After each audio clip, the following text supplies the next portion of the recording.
Rain tapped softly against the restaurant windows, while evening lights reflected across the polished floor.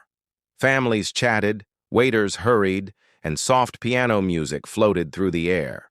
Yet in the far corner, three little girls sat silently around a table, untouched food cooling before them, their eyes watching everyone but belonging nowhere tonight. They looked identical. Same braided hair, same blue dresses, same careful posture. Customers noticed them, whispering curiously, but no one approached.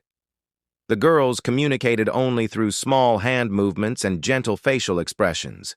They were deaf triplets, daughters of the city's powerful CEO, waiting patiently for a father delayed by another business meeting tonight. Minutes became nearly an hour. Their juice glasses sweated in the warm air. A waitress tried speaking loudly, then slowly, but the girls only nodded politely without understanding. One child forced a smile, pretending everything was fine, yet her sisters stared toward the entrance door again and again as hope slowly faded away. At that moment, the restaurant door opened. A modestly dressed man entered carrying a worn jacket and a small backpack. Beside him walked his 6-year-old son, holding his hand tightly. The father looked exhausted after a long workday, but his gentle eyes searched for a quiet place to sit peacefully nearby. They were seated at the table next to the girls. The boy noticed immediately something different. He waved hello, but the triplets didn't respond. Confused, he tugged his father's sleeve. The man watched carefully, noticing the coordinated gestures, the attentive eyes, and the silence surrounding them. Realization slowly appeared across his thoughtful face. Instead of speaking, the man raised his hand slowly and signed, "Hello? Are you okay?" The girls froze in shock. Their eyes widened, then brightened. Suddenly, their hands moved rapidly in reply. Silent laughter filled their faces. For the first time that evening, they weren't invisible because someone finally understood their world. The father introduced himself through signs while his son watched proudly.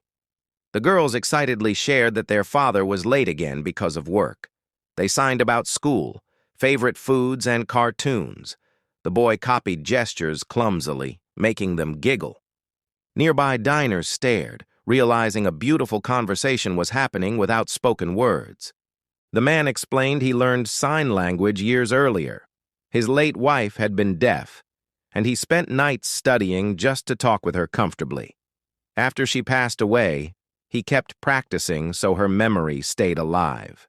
Teaching his son became his promise never to let silence create loneliness for anyone again. The restaurant doors finally opened once more. A sharply dressed businessman hurried inside, scanning the room anxiously. It was the CEO. He rushed toward the triplets with relief, but stopped halfway. His daughters were smiling brighter than he'd seen in months, signing energetically with a stranger sitting beside them calmly tonight. The CEO approached slowly. The girls quickly signed to him about their new friend. The single dad respectfully stood. The CEO admitted he barely knew sign language, relying mostly on assistants and teachers. Work consumed his time, and guilt lived quietly in his heart while he watched another father communicate effortlessly with them. They spoke through writing and simple signs. The CEO thanked him sincerely and confessed his daughters often felt isolated despite wealth and comfort. The single dad gently replied that children don't remember expensive gifts, they remember shared moments. Communication, patience, and presence matter far more than success or business achievements ever. The CEO ordered dessert for everyone and sat beside his daughters, asking the stranger to teach him simple signs. The girls guided their father's hands with excitement, correcting mistakes and clapping silently. The restaurant became a classroom filled with smiles. For the first time, the CEO focused only on being a father. Before leaving, the CEO asked about the man's life and struggles. He learned the single dad worked small repair jobs and raised his son alone. Quietly, the CEO offered him a position in his company's community outreach program for deaf education, recognizing his compassion and genuine understanding of communication and kindness. The man hesitated but accepted after seeing his son's hopeful eyes. The triplets hugged him tightly, promising to meet again soon. As they walked outside, the rain had stopped and city lights glowed softly. That night, two fathers changed. One found opportunity, and the other rediscovered the meaning of fatherhood. Sometimes kindness doesn't need sound. A simple gesture, patient attention, or understanding can reach deeper than speech.